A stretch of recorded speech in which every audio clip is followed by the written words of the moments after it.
Good morning and welcome back to Dronacharya IAS YouTube channel. This is our daily newspaper video जहाँ हम रोज़ाना the Hindu newspaper के must read articles, ऐसे news articles जो हमारी UPSC preparation perspective से important हैं, उन्हें इस वीडियो लेक्चर में ब्रीफली कवर करते हैं। तो आज है 2 मार्च, तो चलिए देख लेते हैं कि आज के हमारे द हिंदू न्यूज़पेपर में वैसे कौन कौन से न्यूज़ आर्टिकल्स हैं जिन्हें इस वीडियो में हम डिस्कस करेंगे। देखिए, आज हम सबसे पहले बात करेंगे एक इम्पॉर्टेंट गवर्नमेंट स्कीम के बारे में। एक हाउसिंग स्कीम हमारी गवर्नमेंट ने लॉन्च किया था for the tribal population of a country, and इस स्कीम का नाम है पीएम जनमन। पीएम जनमन, प्रधानमंत्री जनमन स्कीम है। जनजाति आदिवासी न्याय महाअभियान स्कीम इसका पूरा नाम है। तो जानेंगे कि इसके बारे में कि कुछ हर्डल्स आ रहे हैं, कुछ डाटा को अक्यूमुलेट करने में और इस स्कीम की इम्प्लीमेंटेशन में कुछ ऑब्स्टेकल्स हैं। वो क्या ऑब्स्टेकल्स हैं वो जानेंगे, और मेजर फीचर्स क्या हैं इस पीएम जनमन स्कीम के बारे में वो हम यहाँ पे समझेंगे। इसके अलावा बात करेंगे हमारे इकोनॉमी पर्सपेक्टिव से एक इम्पॉर्टेंट टॉपिक है जहाँ पे हम हमारे जीएसटी कलेक्शन की बात करेंगे। देखिए, हम ट्रेंड देखते हुए आ रहे हैं। इवन हमने डिस्कस किया था लास्ट मंथ भी, जब record high goods and services tax collection हुई थी, एंड कुछ ऐसा ही ट्रेंड रहा है। कलेक्शन काफ़ी अच्छी रही है even for the month of February. हाँ, उतना रिकॉर्ड हाई नहीं है जितना कि जनवरी में हुआ था। So will try to follow कि कौन सा सेक्टर, क्या कुछ मेजर हम ट्रेंड्स निकाल सकते हैं इस पर्टिकुलर डाटा से जो हमारे पास जीएसटी का आया है for the month of February. Also India और यूएस के बीच में एक इम्पॉर्टेंट हम डील कर रहे हैं जिसको हम ड्रोन डील भी बोल देते हैं, जहाँ पे बेसिकली हम यूएस से MQ-9B, जिनको स्काई गार्डियन भी कहते हैं, ये बेसिकली एक UAV है, अनमैन्ड एरियल व्हीकल है। सो इस प्रेडेटर ड्रोन को हम यूएस से एक्वायर करना चाहते हैं। कुछ 31 ड्रोन्स की यहाँ पे डील है। तो पिछले कुछ टाइम में, पिछले साल कुछ हल्का सा हॉल्ट हो गया था इसकी प्रोग्रेस में ड्यू टू डिफरेंट रीजन, जो कि हम बात करेंगे इस वीडियो में। लेकिन आज अपडेट ये है कि जो ये सेल की जो प्रोग्रेस है वो नेक्स्ट स्टेज पे पहुंच चुकी है। तो काफ़ी डेवलपमेंट हो गई है इस पर्टिकुलर डील में, इसकी सेल में। So will follow that. But हमारे लिए ज़्यादा इंपॉर्टेंट ये है समझना कि ये MQ-9B स्काई गार्डियन जो ड्रोन है, अनमैन्ड एरियल व्हीकल है, इसके मेजर फीचर्स क्या हैं और किस तरह ये हमारी आर्म्ड फोर्सेस को हेल्प करेगा। Then will talk about international big cat alliance. ठीक है, international big cat alliance last year से ही न्यूज़ में है। इसे 2023 में इंडिया ने लॉन्च किया था जब हमारे प्रोजेक्ट टाइगर की 50th एनिवर्सरी थी। तो बेसिकली यहाँ पे जो 7 बिग कैट्स हैं उनकी पॉपुलेशन को कंजर्व करना, उनकी पॉपुलेशन डिक्लाइन ना हो, उसको लेकर कोऑपरेट करने के लिए India international big cat alliance की हमने फॉर्मेशन की है, just like the international solar alliance. Similarly हम एक मल्टी कंट्री, एक मल्टी एजेंसी कोएलिशन बना रहे हैं in the form of international big cat alliance. तो इसके बारे में और समझेंगे हम यहाँ पे। ये इंडिया लेड इनिशिएटिव है। प्लस पेटीएम न्यूज़ में है। वी नो कि पेटीएम को मनी लॉन्ड्रिंग केसेस के साथ चार्ज किया जा रहा है, और यही हुआ है। हमारी FIU ने, FIU is financial intelligence unit of India, it has imposed 5.49 crore fine on Paytm bank for prevention of money laundering act lapses. तो मनी लॉन्ड्रिंग के केस में यहाँ पे फाइन इम्पोज हुआ है। हम यहाँ पे ज़्यादा फोकस करने वाले हैं on this particular body, financial intelligence unit of India, क्योंकि ये दिसंबर मंथ में भी न्यूज़ में थी। तब भी हमने इसकी बात की थी कि ये इम्पॉर्टेंट है, और अक्सर हमारे यूपीएससी में ऐसे agency based, body based questions आ जाते हैं। So will try to understand that what is FIU, इसकी किस तरह ये काम करती है, किसके एम्बिट में ये आती है, क्या क्या पावर्स हैं, वो हम यहाँ पे क्लियर करेंगे। एंड लास्टली हमारे पास एक फॉलो ऑन आर्टिकल है। हमने कल की वीडियो में स्टेटस ऑफ लेपर्ड्स रिपोर्ट की डिस्कशन की थी, एंड हमने देखा था कि ओवरऑल तो इंडिया में 8% लेपर्ड्स की पॉपुलेशन इंक्रीज़ हुई है, लेकिन साथ ही में कुछ ऐसी स्टेट्स भी हैं जहाँ पे लेपर्ड पॉपुलेशन डिक्लाइन हुई है। कल हमने उत्तराखंड की बात की थी और आज हम उड़ीसा की बात कर रहे हैं। So will try to understand कि उड़ीसा के अंदर वो कौन सा ऐसा मेजर फैक्टर है जिसकी वजह से वहाँ पे लेपर्ड पॉपुलेशन डिक्लाइन हो रही है। So it is sort of a case study of status of leopards in Orissa. So ये आज की वीडियो के कुछ मेजर आर्टिकल्स रहने वाले हैं जो कि हम डिस्कस करेंगे। तो चलिए शुरुआत कर लेते हैं हमारी पहली गवर्नमेंट स्कीम के साथ, विच इज़ PM जन मन। ठीक है, PM जन मन। अब देखिए, सबसे पहले ये जो स्कीम है अगेन लास्ट ईयर अनाउंस हुई थी, हमने तब भी इसकी बात की थी। तो बेसिकली हमारी कंट्री के अंदर जो पर्टिकुलरली वल्नरेबल ट्राइबल ग्रुप्स हैं, जिनको हम कह देते हैं PVTGs, particularly vulnerable tribal groups में बेसिकली उनको पक्का घर बनाकर देना, पक्का घर प्रोवाइड करना, ये इस PM जन मन स्कीम का मेजर कह लीजिए कि ऑब्जेक्टिव है। ठीक है, अब सबसे पहले इम्पॉर्टेंट है जन मन का फुल फॉर्म याद रखिएगा। जन मन इज़ बेसिकली जनजाति आदिवासी, जनजाति आदिवासी न्याय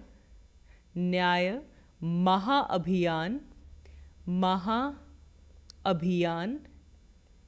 स्कीम। बेसिकली यहाँ पे ओवरऑल जो हमारे पर्टिकुलरली वल्नरेबल ट्राइबल ग्रुप्स हैं, इनकी डेवलपमेंट, ओवरऑल अपलिफ्टमेंट, इनकी हैबिटेशन को इम्प्रूव करने की ये पर्टिकुलर स्कीम है। ठीक है, एंड इसमें पक्का मकान दिया जाएगा। हमारे पास एक और ऐसी स्कीम आती है विच इज़ योर प्रधानमंत्री आवास योजना ग्रामीण, जिसमें भी यही बात है कि पक्का घर बनाकर दिया जाए। लेकिन इसी स्कीम का सेगमेंट अगर हम पर्टिकुलरली वल्नरेबल ट्राइबल ग्रुप्स की बात करें तो वो आ जाता है अंडर द PM जन मन स्कीम। ठीक है जी, तो याद रखेंगे जनजाति आदिवासी न्याय महाअभियान scheme, Janman is equal to PVTGs। ठीक है, तो ये बेसिकली एक होलिस्टिक स्कीम है। ये सेंट्रल सेक्टर स्कीम भी है और साथ ही में सेंटर स्पॉन्सर्ड स्कीम भी है। ठीक है, जब हम स्पॉन्सर्ड की बात करते हैं तो वहाँ पे कुछ पर्टिकुलर जो है कंट्रीब्यूशन वो सेंटर की तरफ से आता है और कुछ स्टेट की तरफ से आता है। और जब हम बोलते हैं कि सेंटर हमारे पास आपका सेक्टर स्कीम है तो उसमें 100% कंट्रीब्यूशन कौन करता है? सेंटर करता है। तो इसमें दोनों कंपोनेंट्स हैं, सेंटर सेक्टर भी है, सेंटर स्पॉन्सर्ड भी है। ठीक है, इससे PVTGs की अपलिफ्टमेंट के लिए, वेलफेयर के लिए, सोशियो इकोनॉमिक वेलफेयर के लिए लॉन्च किया गया था। लास्ट ईयर झारखंड से इसकी अनाउंसमेंट हुई थी, 15 नवंबर के दिन हुई थी। On 15th November this scheme was announced last year, क्योंकि उस दिन जनजातीय गौरव दिवस था। तो जनजातीय गौरव दिवस के दिन झारखंड से इस स्कीम को लॉन्च किया गया था। आई होप अब आप इसे रिकॉल कर पाएंगे। ठीक है, सो इसमें काफ़ी बड़ा बजट दिया गया, कुछ अप्रॉक्सीमेटली 24,000 करोड़ का बजट एलोकेट किया गया। और इसमें अलग अलग 11 इंटरवेंशंस हैं जहाँ पे फोकस किया जाएगा। एंड यहाँ पे मेन यहाँ पे बात डिस्कशन आज ये न्यूज़ में दोबारा क्यों आई है कि सोशियो इकोनॉमिक कंडीशंस को इम्प्रूव करने के लिए PVTGs की ये बात हो रही थी कि उनके हाउस होल्ड के ऊपर काम किया जाए, उनकी हैबिटेशंस में बेसिक फैसिलिटीज़ लाई जाएं, सेफ हाउसिंग हो, क्लीन ड्रिंकिंग वाटर हो, सैनिटेशन की फैसिलिटी हो, इलेक्ट्रिसिटी हो, वहाँ पे रोड्स हो, टेलीकॉम कनेक्टिविटी हो। तो इसके लिए ये स्कीम लाई गई। ठीक है, एंड अब यहाँ पे अपडेट ये आ रहा है कि स्कीम को इम्प्लीमेंट करने के लिए जो डाटा चाहिए, ये समझने के लिए कि कौन कौन बेनिफिशरीज़ हैं, उसमें कहीं ना कहीं प्रॉब्लम आ रही है, दिक्कत आ रही है, जिसकी वजह से स्कीम की इम्प्लीमेंटेशन जो है वो स्लो डाउन हो गई है। ठीक है, अब यहाँ पे क्या बात हुई कि यहाँ पे इनिशियली PM गति शक्ति पोर्टल के थ्रू जो बेनिफिशरीज़ हैं उनको आइडेंटिफाई करने की कोशिश की गई, जो कि 75 ट्राइब्स हैं, उनकी पॉपुलेशन को एस्टिमेट किया गया अंडर द PVTG ग्रुप। लेकिन इसमें भी 3 अलग अलग तरह के एस्टिमेट्स आए। इनिशियली 28 लाख का एस्टिमेट आया कि इतने हाउस होल्ड्स हैं, फिर ये बढ़ा टू 36.5 लाख इन मिड जनवरी, और जनवरी एंड तक आते आते ये 44.64 लाख पर पहुंच गया। और इसी गति शक्ति ऐप के नंबर्स के बेसिस पे फिर स्टेट गवर्नमेंट्स को ये टास्क दिया गया कि वो अपना खुद का सर्वे करें और बताएं कि वहाँ पे एग्जैक्टली कितनी हमारे पास बेनिफिशरीज हो सकते हैं ऑफ द PVTGs। लेकिन जो मेजॉरिटी स्टेट्स हैं उनके सर्वेज हाफ कंप्लीट हुए एंड दे जब तक डेडलाइन आ गई वो कंप्लीट सर्वे ही नहीं हो पाए, जिसकी वजह से उतना अच्छे से हमारे पास क्लियर कट पिक्चर में बेनिफिशरीज का डाटा नहीं आ पाया, जिसकी वजह से इसकी इम्प्लीमेंटेशन स्लो डाउन हुई है। तो ये नहीं कि कोई बड़ा इसमें मसला आ गया, बेसिकली इसकी इम्प्लीमेंटेशन जो है वो स्लो डाउन हुई है because of not accuracy of beneficiaries as of now. लेकिन again as the time will pass अच्छे से डाटाज हमारे पास आ पाएंगे, सर्वेज आ पाएंगे, जिससे कि जो रियल बेनिफिशरीज हैं हर एक पर्सन तक इसका जो बेनिफिट है वो पहुंच पाएगा। ठीक है, so that is about your PM जनमन, एक आइडिया आपको हो गया। Moving ahead, environment and ecology perspective से बेहद इंपॉर्टेंट बात कर रहे हैं हम यहाँ पे इंटरनेशनल बिग कैट अलायंस के बारे में। ठीक है, सो इंडियन कैबिनेट ने इंटरनेशनल बिग कैट अलायंस की इस्टेब्लिशमेंट को अप्रूवल दिया था और even for the period of 5 years, मतलब लास्ट ईयर हुआ था तो 2023-24 के फाइनेंशियल ईयर से लेकर 2027 और 28 तक ये जो 5 साल का टाइम पीरियड है इसके लिए 150 करोड़ का जो एलोकेशन है ये वन टाइम एलोकेशन भी मिला था। तो बेसिकली ये एक मल्टी कंट्री अलायंस होगा, मल्टी एजेंसी कोएलिशन होगी। कोई भी ऐसी एजेंसी, कोई भी ऐसी बॉडी, कोई भी ऐसी सिविल सोसाइटी जो कि बिग कैट की कंजर्वेशन में काम करना चाहती है वो सब इसके मेंबर बन पाएंगे। एंड इसे इंडिया ने 2023 में लॉन्च किया to commemorate the 50th anniversary of the project tiger.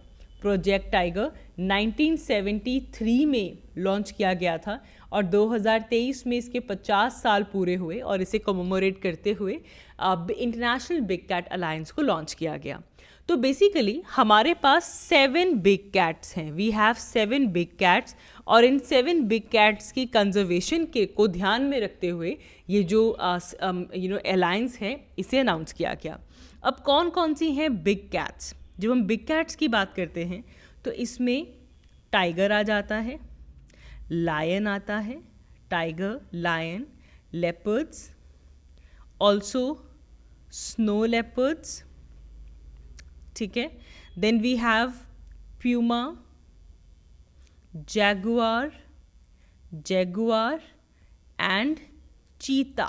So 1, 2, 3, 4, 5, 6, 7. These 7, are the big cats. Tiger, lion, leopard, snow leopard, puma, jaguar and cheetah.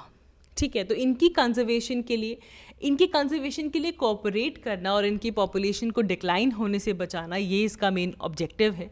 तो यहाँ पे एक सेंट्रल रेपोजिटरी इस्टेब्लिश किया जाएगा जिसमें जो भी इसके मेंबर बनेंगे उन सबको नॉलेज शेयर की जाएगी, किस तरह कैपेसिटी बिल्डअप किया जाए, किस तरह से एक नेटवर्क बनाया जाए, फाइनेंशियल सपोर्ट यहाँ पे दी जाएगी कि जिससे कि जो भी कंट्रीज इस अलायंस में आते हैं वो इन बिग कैट्स को कंजर्व कर पाएँ।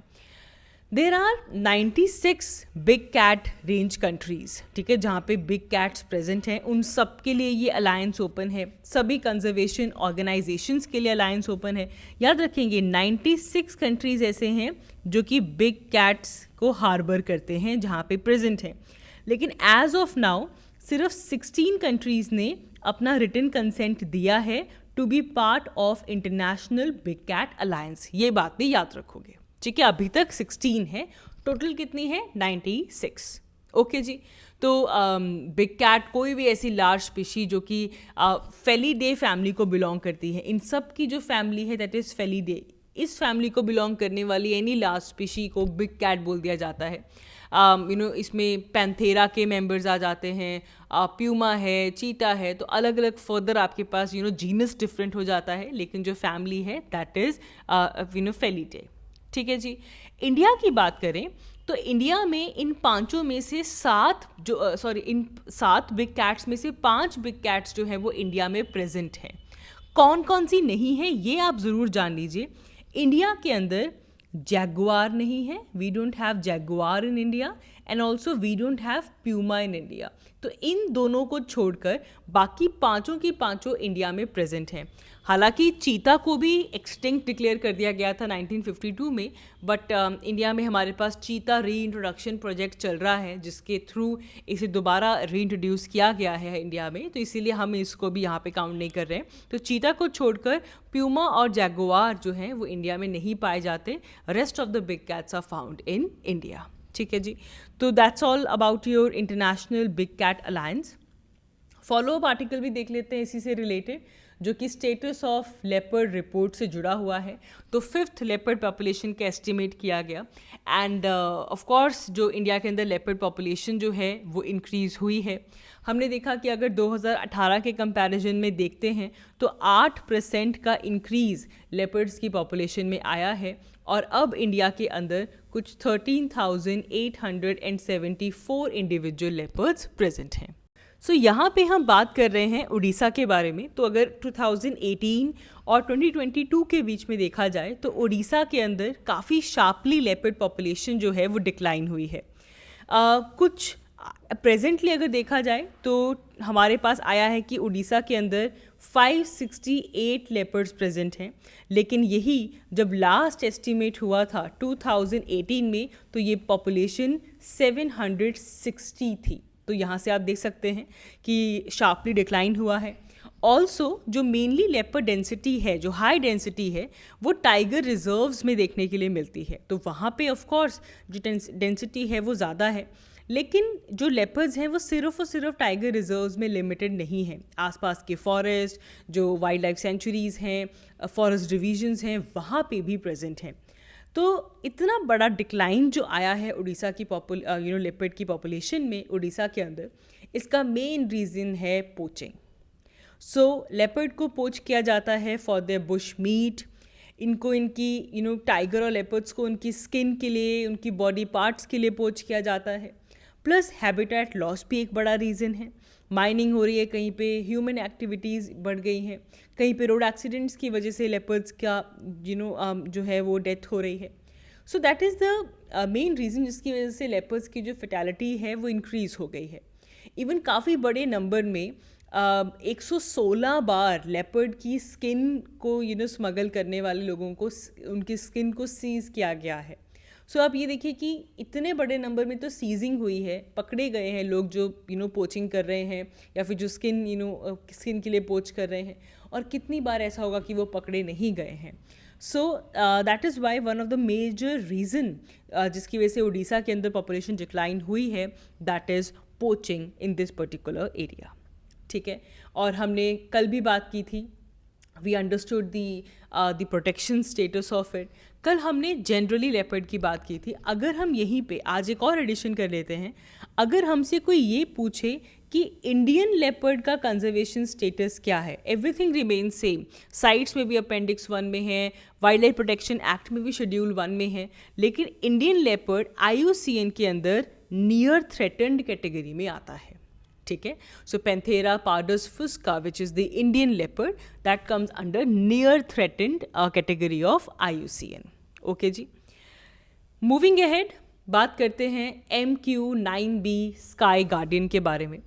सो इसे लेकर है 31 इस UAV की सेल होने वाली है। हम US की कंपनी जनरल एटॉमिक से इंडिया बाय कर रहा है एंड यहाँ पे हमारी जो डिस्कशन है वो नेक्स्ट स्टेज में पहुँच चुकी है। एक नोटिफिकेशन मिली है 30 डे की कांग्रेशनल नोटिफिकेशन, जहाँ पे कि इसको फर्दर कंक्लूड किया जाएगा। एंड ये जो डील है ये कुछ $3.99 बिलियन की है। लास्ट ईयर इस डील को अनाउंस किया गया था। अब देखिए कुछ मेजर पॉइंट्स जो हमें पता होने चाहिए। सबसे पहले तो ये कि MQ-9B को स्काई गार्डियन भी कहते हैं। It is also called as predator drone, क्योंकि ये बेसिकली एक अनमैन्ड एरियल व्हीकल है। This is an unmanned aerial vehicle. ठीक है, इट्स काइंड ऑफ, अगर हम सी गार्डियन की बात करते हैं MQ-9B, तो sea guardian is basically maritime focused version. ये इसका मैरीटाइम फोकस्ड वर्जन है। ओके जी, जो कि बेसिकली जो स्काई गार्डियन जो रिमोटली जो पायलट एयरक्राफ्ट सिस्टम के साथ काम करते हैं, उसका ये मेरी टाइम फोकस्ड वर्जन है। MQ-9B ड्रोन को प्रेडेटर्स भी कहा जाता है, याद रखेंगे। It is also called as predators. Plus they are high altitude long endurance drone. High altitude long endurance drone मतलब ये बहुत लंबे टाइम तक फ्लाई कर सकते हैं। अगर हम यहाँ पे MQ-9B की बात करें, so it can fly over 40 hours using a satellite. ठीक है, सो जो 31 प्रेडेटर ड्रोन्स हम मंगाने वाले हैं, इसमें से नेवी को 15 सी गार्डियन ड्रोन्स मिलेंगे, आर्मी को और इंडियन एयरफोर्स को 8-8 करके स्काई गार्डियन मिलेंगे, depending upon the land version of it. And इसको आप ऑफेंसिव मिशंस में यूज़ कर सकते हैं, सर्वेलेंस के लिए यूज़ कर सकते हैं, इंटेलिजेंस ऑपरेशंस के लिए यूज़ कर सकते हैं। तो ओवरऑल इससे हमारी जो कैपेबिलिटी है वो यहाँ पे इंक्रीज़ होने वाली है। तो MQ-9B। मूविंग अहेड, बात करते हैं GST कलेक्शंस के बारे में। तो फेबररी मंथ की बात करें तो 12.54% का इंक्रीज़ GST कलेक्शंस में देखने के लिए मिला है। एंड अगर हम ट्रेंड देखें, so this was the 4th highest monthly collection जो कि GST से हुई है। हाँ, ऑफ कोर्स लास्ट मंथ अगर हम जनवरी की बात करते हैं तो वहाँ पे काफ़ी पीक हमें मिला था, लेकिन उसके कंपैरिजन में थोड़ा कम है फेबररी के अंदर। But still it is coming under those momentum वाला एरिया। ये हमें ये शो करता है कि हमारी इंडियन इकोनॉमी में काफ़ी मोमेंटम ज़रूर आया है एंड एक पॉजिटिव परफॉर्मेंस का ये एक इंडिकेटिव है। ठीक है, लेकिन इसी के साथ साथ एक चीज़ आप और देखिए, यहाँ पे स्टेट्स के अंदर काफ़ी डिस्पैरिटी आई है। दे आर मैनी स्टेट्स जो कि रोबस्ट ग्रोथ दिखा रहे हैं आपकी GST की कलेक्शन में। कुछ स्टेट्स ऐसी हैं जहाँ पे कॉन्ट्रैक्शंस भी आ रही हैं, तो एक डिस्पैरिटी स्टेट्स के अंदर शो हो रही है। तो एक तो ये ट्रेंड यहाँ पे क्लियरली देखने के लिए मिल रहा है। दूसरा ये है कि आपको GST का देखो, बेसिक आप इकोनॉमी में पढ़ते हैं, कि एक वैल्यू एडेड टैक्स सिस्टम है जो कि इंडिया के अंदर जो भी गुड्स एंड सर्विसेज की जो सप्लाई होती है उसके ऊपर इसे लगाया जाता है। This is a indirect tax जो कि 2017 1 जुलाई 2017 में इंट्रोड्यूस किया गया था, और इसकी इंट्रोडक्शन के लिए 101 कॉन्स्टिट्यूशनल अमेंडमेंट एक्ट ऑफ 2016 लाया गया था, और तब one nation one tax slogan काफ़ी फेमस हुआ था विद रिस्पेक्ट टू GST। ठीक है, डिफरेंट टैक्स स्लैब्स हैं यहाँ पे, 5%, 12%, 18%, 28%। तो कहीं ना कहीं टैक्स रिजीम को सिंप्लीफाई किया गया है, अलग अलग तरह के इनडायरेक्ट टैक्सेस को जोड़कर एक कंप्लायंस जो है वो ईजी बनाई गई है, ट्रांसपेरेंसी बढ़ गई है, टैक्स बर्डन जो है वो यहाँ पे रिड्यूस हो गया है, क्योंकि जो अलग अलग कैस्केडिंग टैक्सेस लगते थे वो सब एक टैक्स के अंदर आ गया है। तो ऑफ कोर्स इससे इवन इकोनॉमिक ग्रोथ जो है वो भी बूस्टअप हुई है, जॉब क्रिएशन भी यहाँ पे बूस्टअप हुई है। तो इसी का जो नंबर है वो बढ़ा है। एंड इवन हम अगर अपनी कलेक्शन देखें तो 1.68 लाख करोड़ का रेवेन्यू फेबररी मंथ में जनरेट किया गया है। ठीक है, so that's important with respect to the GST collection. Lastly बात करते हैं the financial intelligence unit of India, जिन्होंने रिसेंटली पेटीएम के ऊपर मनी लॉन्ड्रिंग एक्ट का, हमारा जो prevention of money laundering act है, इसकी वायलेशन के लिए फाइन इम्पोज किया है। So it's important for us to understand about this particular body called as FIU, financial intelligence unit of India. तो इसे गवर्नमेंट ऑफ इंडिया ने ही सेटअप किया था 2004 में, याद रखेंगे 2004 में इसे सेटअप किया गया है। ये बेसिकली हमारी नेशनल एजेंसी है जिसमें किसी भी तरह की फाइनेंशियल ट्रांजैक्शन को लेकर अगर कोई गड़बड़ हुई है, फाइनेंशियल ट्रांजैक्शन को प्रोसेस करना, एनालाइज करना, फाइनेंशियल ट्रांजैक्शंस से कोई डिसेमिनेटिंग इन्फॉर्मेशन निकालना relating to any suspected financial transaction, तो ये काम कौन करता है? Financial intelligence unit. ये एक इंडिपेंडेंट बॉडी है, याद रखेंगे, ये एक इंडिपेंडेंट बॉडी है। This is an independent body जो कि डायरेक्टली इकोनॉमिक इंटेलिजेंस यूनिट को रिपोर्ट करती है। Economic intelligence council EIC directly ये इसको रिपोर्ट करती है, विच is headed by our finance minister. ये बात याद रखेंगे, it's an independent body, directly comes reports to the economic intelligence council which is headed by finance minister. ठीक है, तो जितने भी ट्रांजैक्शंस हो रहे हैं उसे लेकर इन्फॉर्मेशन कलेक्ट करना, कहीं कोई कैश ट्रांजैक्शन रिपोर्ट है, कहीं पे कोई नॉन प्रॉफिट ऑर्गेनाइजेशन की ट्रांजैक्शन रिपोर्ट है, कोई क्रॉस बॉर्डर कोई ट्रांसफ़र रिपोर्ट आती है, एनीथिंग, तो उसकी इन्फॉर्मेशन को कलेक्ट करना, उस इन्फॉर्मेशन को एनालाइज करना, try to uncover the pattern of some suspicious transactions that is going on, कहीं मनी लॉन्ड्रिंग तो नहीं हो रही है, कोई क्राइम के लिए तो यूज़ नहीं हो रहा है, and then sharing this information with the national intelligence, other agencies, जिससे कि इसको रेगुलेट किया जा सके। तो इन सब रिपोर्ट्स का ये एक तरह का कह लो कि सेंट्रल रिपोजिटरी है, एक डाटाबेस यहाँ पे प्रेजेंट है जो कि मनी लॉन्ड्रिंग के केसेस को आइडेंटिफाई करता है, मॉनिटर करता है, उनके ट्रेंड्स को समझने की कोशिश करता है। So that is this body, and जिसकी वजह से इन्होंने अभी पेटीएम के ऊपर फाइन इम्पोज किया है। So that is all for this video. आज की इस वीडियो के लिए इतना ही। Thank you so much for watching. I will see you all in my next one. Thank you.